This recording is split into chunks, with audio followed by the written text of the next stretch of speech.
কোথায় এসেছেন? আমি কালিয়াচক থানায় এসেছিলাম, কারণ আমি খুব আতঙ্কে আছি। ওখানে ইলিয়াস খান, বাপের নাম আলেফ খান, এ খুব অ্যান্টি সোশ্যাল ক্রিমিনাল আছে।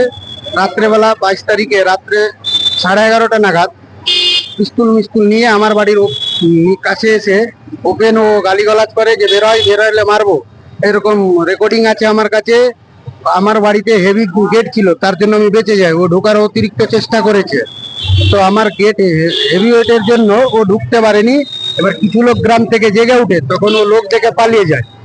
পুরা আমার কাছে রেকর্ডিং আছে। ওরা 2022-এ কিডন্যাপ করেছিল। ওদের 3 ভাই জড়িত কিডন্যাপ কেসে, ইলিয়াস খান, জহুরুল খান, রাকিব খান, আরো কিছু বাইরের লোক ছিল, টোটাল 12 জন। ওরা 2 বছর মতো জেলে থাকলো। জেলে থাকার পরে 2023 সালে আবার ওই কেসটা তোলার জন্য, ধমকি দেওয়ার জন্য পতাকা স্ট্যান্ডে আমাকে অ্যাটাক করছিল।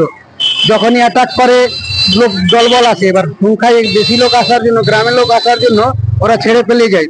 ওবার চেষ্টা করলো 2023-এ, আবার 2025 সালেই 6-14 তারিখে আবার ও প্রকাশে লোকের সামনে তুলে নিয়ে যাচ্ছিল দলবল নিয়ে। ওটারও আমার ভিডিও আছে, পুলিশকে সবই দেওয়া আছে। ওগুলো ব্যাপার মালদা কোর্ট আদালতে কেস চলছে। ওগুলো নোটিশ পরিপ্রেক্ষিতে ওর কাছে হয়তো কোনো নোটিশ যায়, ওর জন্য ও আমাকে প্রাণে মারার জন্য, যে প্রাণে মারলে তো ওর কেস খতম হয়ে যাবে। কেসটা আমি আইনি ভাবে লড়ছি। ও তো পানিশমেন্ট শিওর আছে, 10 বছর করে থাকতে হবে, এটা পানিশমেন্ট শিওর। ও দেখতে পাচ্ছে যে আমার সঙ্গে কামিনা পারছে না, তার জন্য ওই প্রাণে মারার চেষ্টা করছে। কারণ ভিকটিম মারা গেলে তো মামলাটা জিতে যাবে।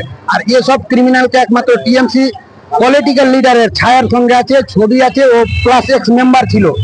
আমি কমপ্লেন দিলাম, পুলিশ প্রশাসন বললো 24 ঘন্টার মধ্যে ইলিয়াসকে অ্যারেস্ট করা হবে, আমার ব্যবস্থা করা হবে, আমি যেন শান্তিতে বাস করতে পারি। এমনি রহিম বিশ্বাস, আমি একজন কাপড় ব্যবসায়ী।